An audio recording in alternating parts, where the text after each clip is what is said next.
자, 우리가 어저께 부가가치세에 대해 배우면서 지금 과세표준이라는 그 용어를 배우고 있어요. 과세표준이라는 것은 부가가치세가 부과되는 그 기준 금액, 즉 과세표준, 부가세법에서는 공급가액 이렇게 용어를 갖다가 같이 혼용해서 쓰는데, 지금 이 과세표준하고 매출세액이 어떤 항목들이 어떻게 구성되는지를 어저께 얘기해드렸죠. 과세표준의 기초 개념은 공급가액, 다른 말로 과세표준, 거기다 세액을 더하면 공급 대가라고 그 용어를 쓰고 우리 여지껏 연습해봤었죠. 그런 내용들하고요. 자, 그다음에 이 과세표준이 결정되는 금액, 금액이 어떻게 결정이 됩니까? 라고 물어본다면, 기본적으로는 우리가 받은 대가, 총 금액, 뭐 이런 것들이죠. 물건 살 때 생각하시면 돼요. 용어는 이렇게 나왔지만, 다른 말로 시가라고도 많은 얘기를 하죠. 그래서 총 가액을 우리가 주거나 받거나 등등 할 때 그 금액이 과세표준이라는 용어로 사용됩니다. 근데 여기 장기할부 판매라든지 완성도 기준 지급 조건부라든지 그다음에 중간 지급 조건부라든지 이런 것들은 계약서 상에서 그 대가를 받기로 한 그 금액들이 벌써 정해져 있죠. 그 금액들을 우리는 과세표준 또는 공급가액이라고 부른다는 얘기예요. 그다음에 그 과세표준에 포함되어야 되는 항목, 또 포함되면 안 되는 항목들을 갖다가 구분하라고 그랬을 때, 여기 과세표준에 포함되는 것들은 여러분이 재무회계 때 배우셨던 부대비용이라고 생각하시면 당연히 과세표준, 즉 공급가액에 포함시켜 줘야 되는 항목들로 이루어져 있고요. 과세표준에 포함시키지 않아야 되는 것들이라면 여러분이 구매자 입장에서 이런 돈들을 내가 물건 살 때 그 돈 내라고 하면은 내겠는가라는 차원에서 보시게 되면은, 아, 이건 과세표준에 포함시키면 안 되겠구나, 이런 걸 갖다가 구분할 수 있다는 얘기죠. 자, 이렇게 해서 여기서 말씀해드렸던 과세표준이 결정이 되게 되면, 과세표준이 결정되고 난 다음에 그 금액에 대해서는 여기 과세표준에서 공제하지 않는 거 세 가지가 있다 그랬죠. 판매장려금, 대손금, 하자보증금, 요 세 가지는 과세표준에서 손대지 않는다, 뭐 이렇게 기억을 해주시면 되겠습니다. 오늘 수업 나갈 내용은 뭐냐면, 이 과세표준 중에서 그러면 재화를 수입할 때 과세표준은 어떻게 됩니까? 라고 얘기를 한다는 얘기죠. 보통 우리 재화를 수입할 때 뭐가 좀 흔하게 있을까요? 요즘 뭐가 좋을라나, 수입하는 것 중에서 수출하는 건 좀 딱히 떠오르는 게 있는데 수입하는 게 떠오르는 게 없네. 하여튼 예를 들어서 바나나 해볼까요? 보통 우리가 재화를 수입하는데 외국에서 수입하는 거, 고기 할까요? 축산품인 돼지고기, 소고기 이런 거 수입하잖아요. 수입할 때 똑같아요. 그럼 수입하는 금액이 여기서 요즘 뭐 보니까 캐나다산도 많고 뭐 다른 나라 것들도 많이 있던데, 자, 호주에서 우리가 고기를 수입한다고 한다면 그 호주에서 돼지고기 할까요? 소고기 할까? 소고기 일서 1,000원이라고 한다면 그 재화의 그 값은 1,000원이지만 얘를 갖다가 수입했고 들여오면서 발생하는 여러 가지 비용들이 있을 거예요. 그거는 우리는 부대비용이라는 용어로 배웠단 말이죠. 부대비용이요, 우리가 배웠던 대로 다 포함시키면 돼요. 부대비용 들어간 총 금액이 200원이라고 한다면 지금 이 과세표준에다가 다 포함시켜서 이 소고기 값은 1,200원입니다. 이렇게 결정한다는 얘기예요. 우리 재무회계하고 별반 뭐 다른 거 없어요. 근데 문제는 어떤 게 좀 여러분들이 이거 배울 때 헷갈리게 되느냐면, 지금 여기 수출을 우리가 이제 수출한다고 한번 볼까요? 공급가액, 우리 원화로 공급가액을 얼마로 결정하느냐가 수입과 관련돼서는 또는 수출과 관련돼서는 그게 제일 헷갈려요. 처음 배우시는 분들한테는. 자, 봐요. 외국에 재화를 수출하게 된다면 우리가 보통 재화는 공급 시기가 인도 하는 게 공급 시기라고 했었잖아요. 그럼 수출할 때는 언제가 공급 시기예요? 거기 그 나라까지 가서 그 사업자한테 손에 들려줘야지 인도예요, 그게? 아니겠죠. 그 인도의 기준이 수출할 때는 여기 선적일이에요. 배에다가 실으면, 선적일이라는 뜻은 선적일, 배에다가 실으면 그게 우리가 지금 재화의 공급 시기로 봤던 여기 뭐라 그러죠? 선적일이 공급 시기란 얘기죠. 공급 시기. 이 공급 시기는 뭐라고 표현했었어요? 인도.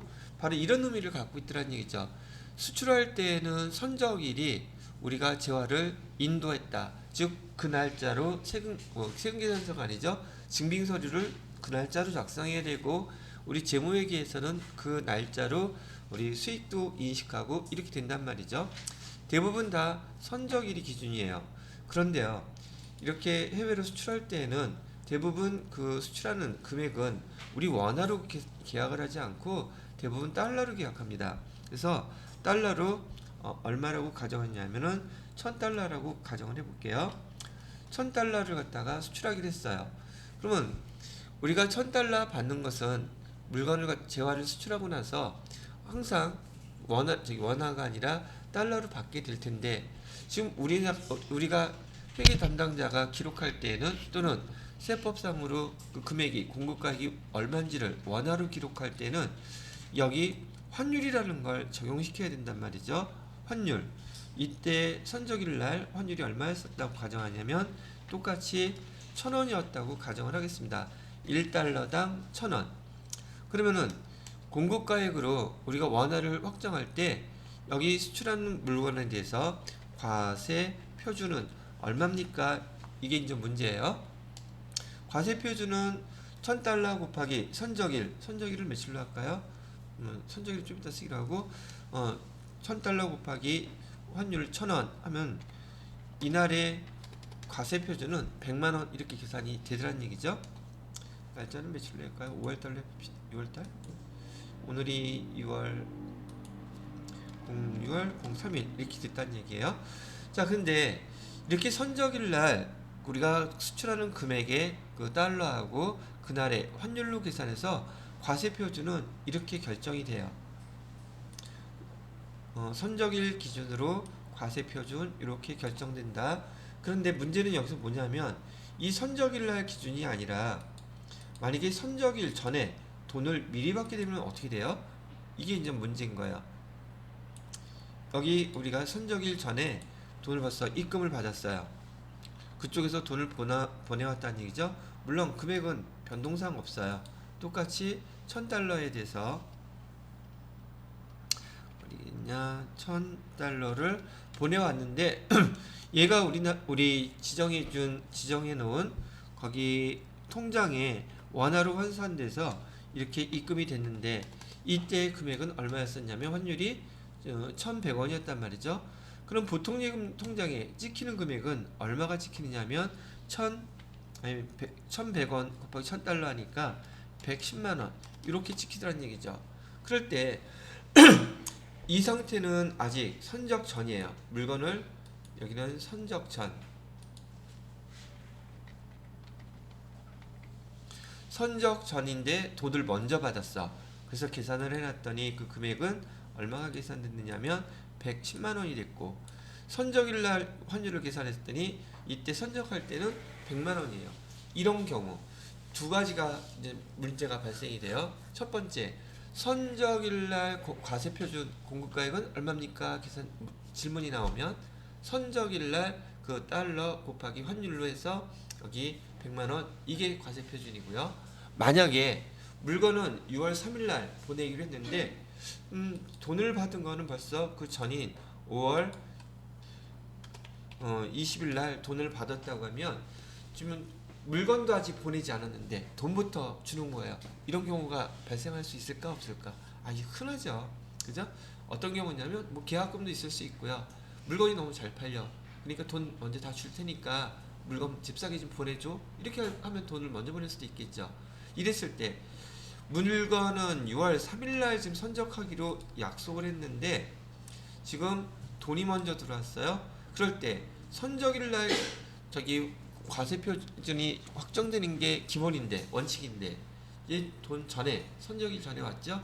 그러면 이 돈으로 우리 과세 표준을 잡습니다. 선적일 전에 돈이 들어오게 되면 돈 먼저 들어온 거 이거를 갖다 여러분이 이제 처음 들어보는 용어인 수출 전 환가라고 불러요. 수출 전 환가. 수출 전 환가라면 아직 돈 지급을 하지 않았는데도 물건을 재화를 공급하지 않았는데도 불구하고 돈을 먼저 받았을 때는 이때 공급가액은 과세 표준은 110만원. 그리고 만약에 여기 선적일 날 환가한 게 아니라 선적일 날 물건을 보냈다면 그때는 과세표준 선적일 걸로 결정한다. 그 다음에 그런 경우도 있겠죠. 선적일 다음에 돈을 주기로 하는 경우도 있을 거예요. 그러면 이거는 선적 이후 돈을 받았어요.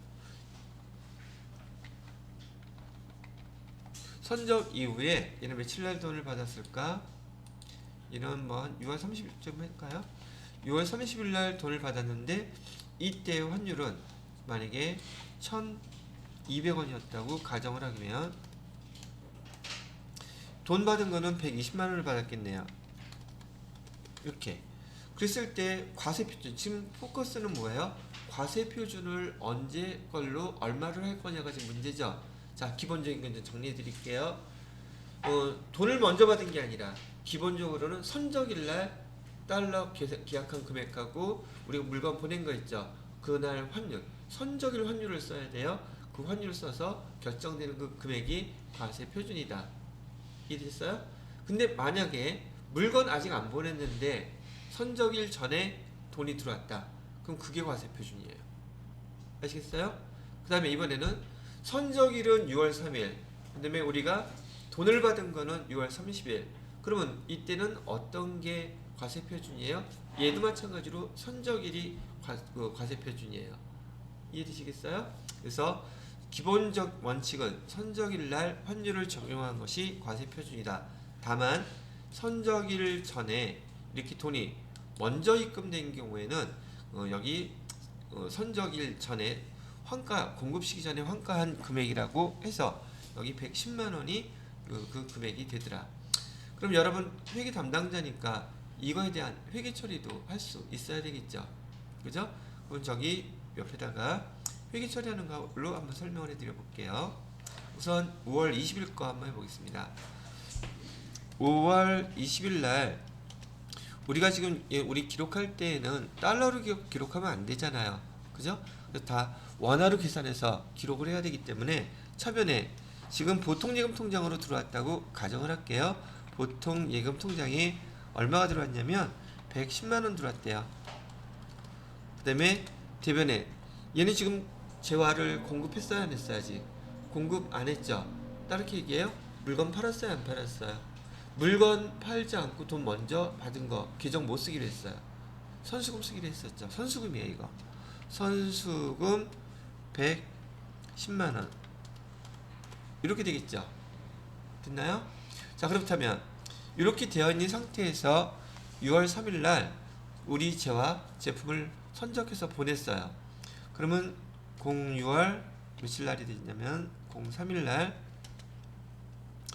자, 차변에 지금 우리 선수금 받았던 건 좀 정산해야 되죠. 우리 재화를 보냈으니까. 그죠? 선수금 얼마를 없애줘야 돼요?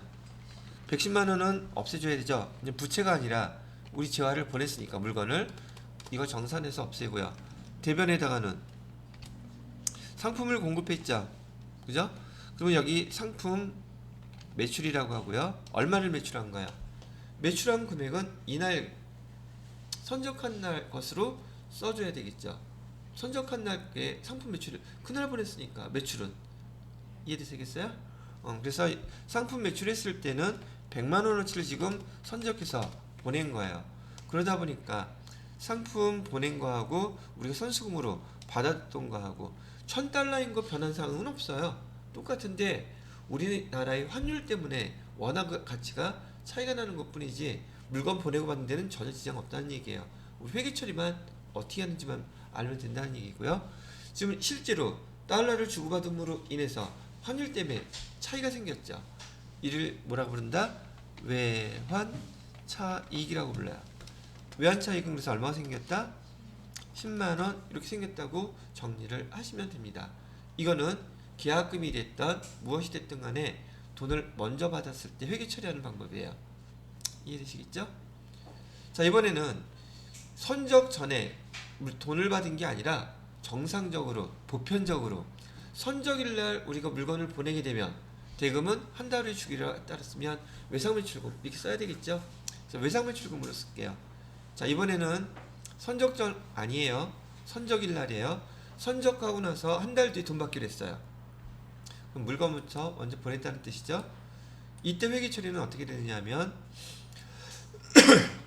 여기다가 6월 03일 날 차변에 이 지금 외상으로 하기로 했죠. 외상 매출금 금액은 100만원.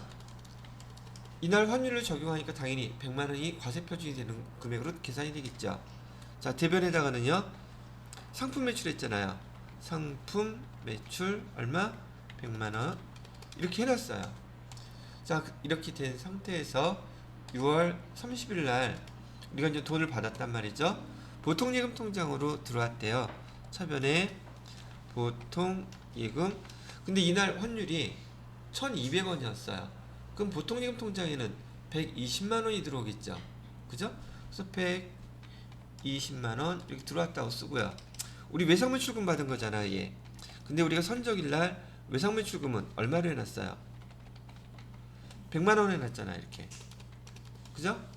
그러면 또 똑같이 대변에 얼마가 차이가 나요? 20만원 차이 나죠. 근데 얘도 마찬가지로 그쪽 수입한 사람 입장에서는 자기는 그냥 $1000 주기로 했으니까 $1000 줬는데 우리나라의 환율 때문에 우리 입장에서 환율이 차이가 생겨서 이익이 생긴 거죠. 이거 같은 경우는 얘도 또 뭐라고 부른다? 외환 차이 얼마? 20만원 이렇게 쓰는 거예요. 그러면 선적일을 기준으로 선적일 전에 돈 들어왔을 때 회계 처리하는 방법, 그 다음에 선적일 기준으로 그 이후에 돈을 받았을 때 기록하는 방법 두 가지 다 설명해 드렸죠. 자, 거기 공급 시기 전 환가라고 얘기 나와 있는 그 내용들을 보시게 되면 우선 이렇게 써놓고서는 정리를 해놓으세요. 그리고 교재에서 설명해 드릴 테니까요.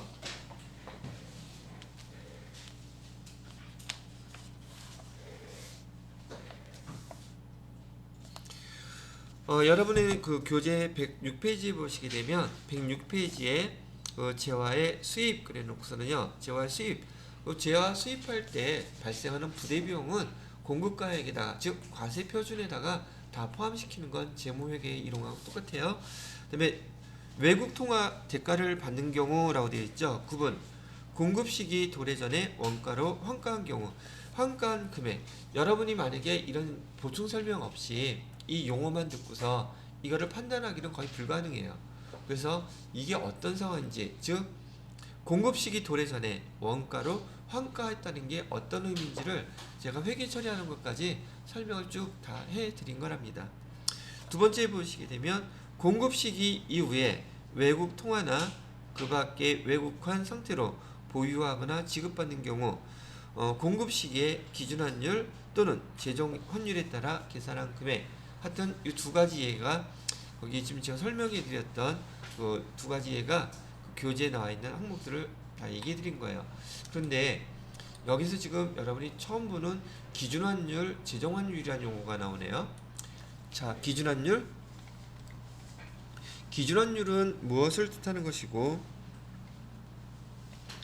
제정환율은 무엇을 뜻하는지. 자, 기준환율이라는 거는요. 전 세계의 기준이 되는 통화의 기준이 되는 통화가 어디 거예요? 미국 거겠죠? 그래서 기준환율 그러면 불문하고 전 세계에서의 기준환율은 달러 하나밖에 없어요. 미국 달러요. 그다음에 두 번째 제정환율이라는 용어는요. 제정환율이라는 용어는 미국의 그 달러와 기준환율을 제외한 모든 나라의 환율은 다 제정환율이라고 불러요. 그러면 일본의 그 엔화라든지 우리나라의 원화라든지 그다음에 중국의 위안화라든지 유럽의 유로화라든지 다 안 따져요. 미국의 달러화를 제외한 모든 환율은 다 제정 환율이라고 불러진단 말이죠. 문제에서 미국의 달러 기준 환율은 얼마, 제정 환율은 얼마 이렇게 가르쳐 주면은 우리는 대부분 기준 환율을 써야 돼요. 근데 다른 나라, 일본이나 중국이나 캐나다나 뭐 다른 나라하고 거래를 할 때 환율이 나오면 그건 제정 환율을 써야 돼요. 환율이. 그래서 용어를 갖고서는 기준 환율이 뭔지 제정 환율이 뭔지 요거를 구분할 줄 아셔야 된다고 얘기를 해드리는 거죠. 지금 붕괴했던 것까지 이건 세무 2급에서 주로 이제 출제가 되는 문제이긴 한데 그 용어 여러분이 그 처음 들어보는 용어라서 제가 설명까지 다 같이 해드린 겁니다.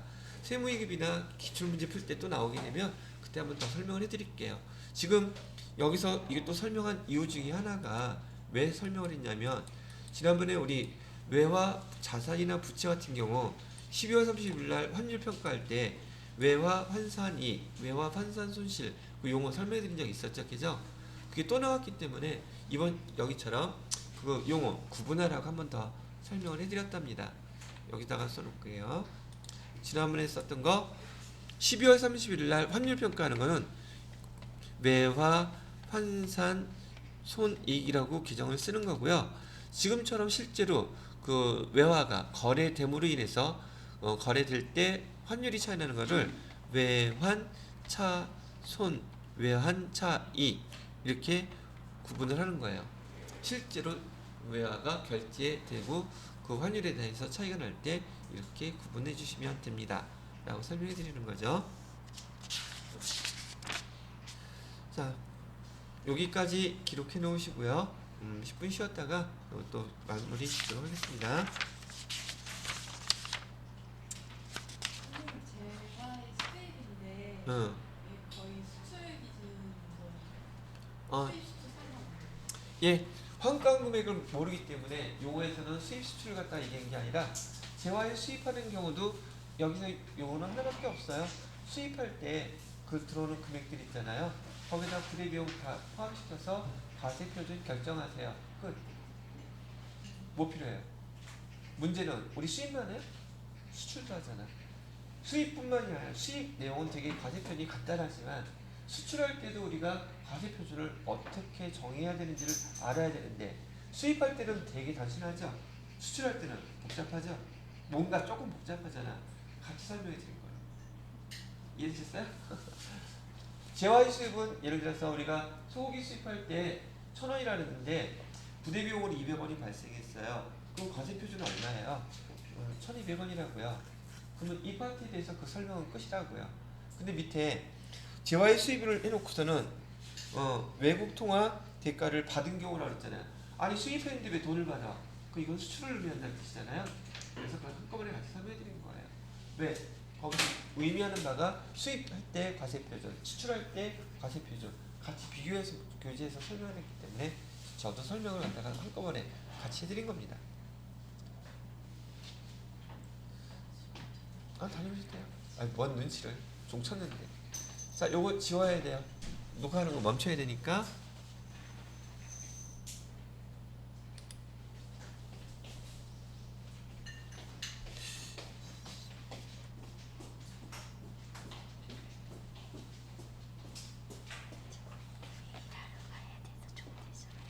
아, 일하다가 돼서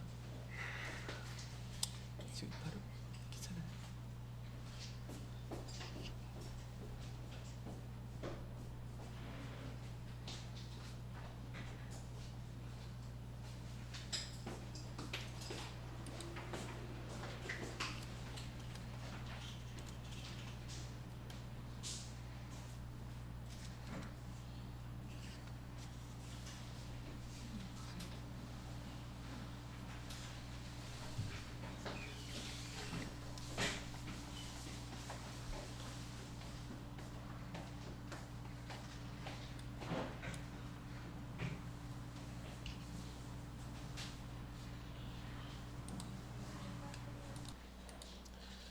자, 이번에는 매출세 조금 전에 이제 과세 표준이 정해졌으니까 우리 그 과세 표준 부가세법에서는 과세 표준에다가 곱하기 우리 세율을 해주게 되죠. 그죠? 세율을 하게 되는데 세율은 부가세법에는 몇 가지가 있다? 여기 두 가지 써놨죠, 제가. 여기 세율은 두 가지가 있다. 10%하고 0%. 그래서 매출세액이 이렇게 확정이 돼요. 매출세액이 확정이 된다. 이거는 우리 뭐 메인 매출처표 입력할 때 그때부터 배웠던 거니까 그 내용은 뭐 어렵지는 않으실 거고요. 자, 거기 매출세액 나온 거에서 교재에서는 106페이지에 매출세액에 대해서 설명을 해주고 있고요. 그 다음에 여기 3번에 대손세액공제라는 용어가 나오기 때문에 대손세액공제에 대한 거 설명을 해드릴게요. 근데 얘는 여기다 쓰면 좀 보기가 불편하니까 한 표에 다 나타나 있는 게 편하겠죠?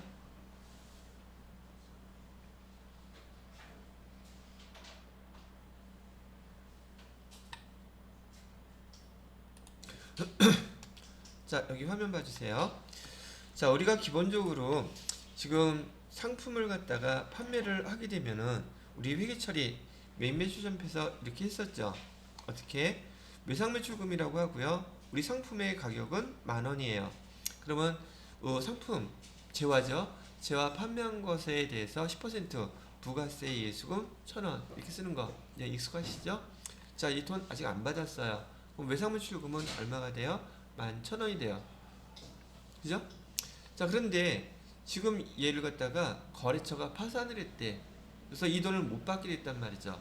그러면 우리 대손 처리할 때 외상매출금을 다 없애주고 대변으로 없애주고, 만약에 대손충당금이 있었다면 대손충당금 먼저 사용했고, 대손충당금이 모자르면 차이 나는 만큼은 대손상각비로 처리했었죠.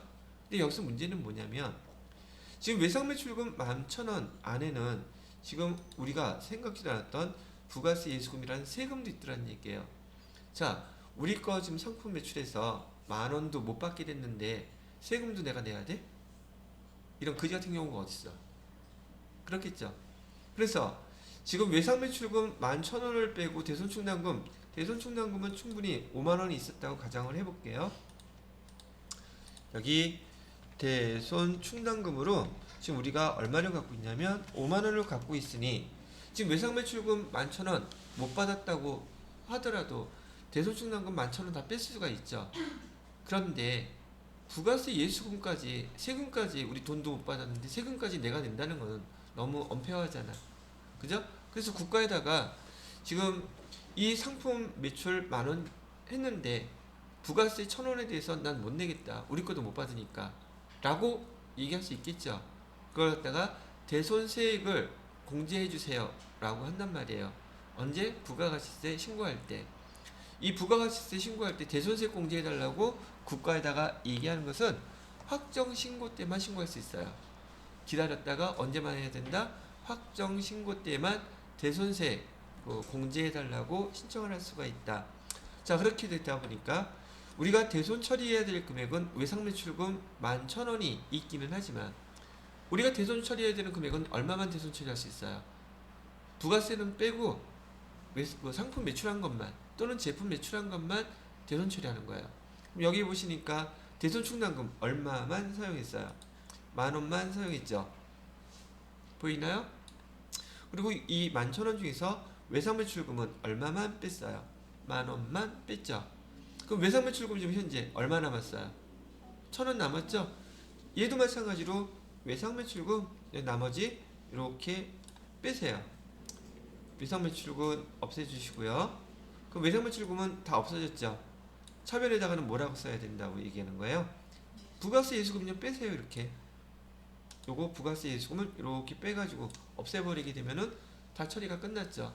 우리가 회계 2급 회계 원리 배울 때에는 부가세라는 걸 배우지 않았기 때문에 그 외상 매출금에 대한 대손 처리하는 것만 배웠었지만 지금 우리 실무에서는 회사에서는 부가세가 다 있죠. 그럼 부가세에 들어간 예를 배우는 게 실무겠어요? 앞에서 부가세 없이 외상 매출금만 배운 게 실무겠어요? 당연히 얘가 실무겠죠.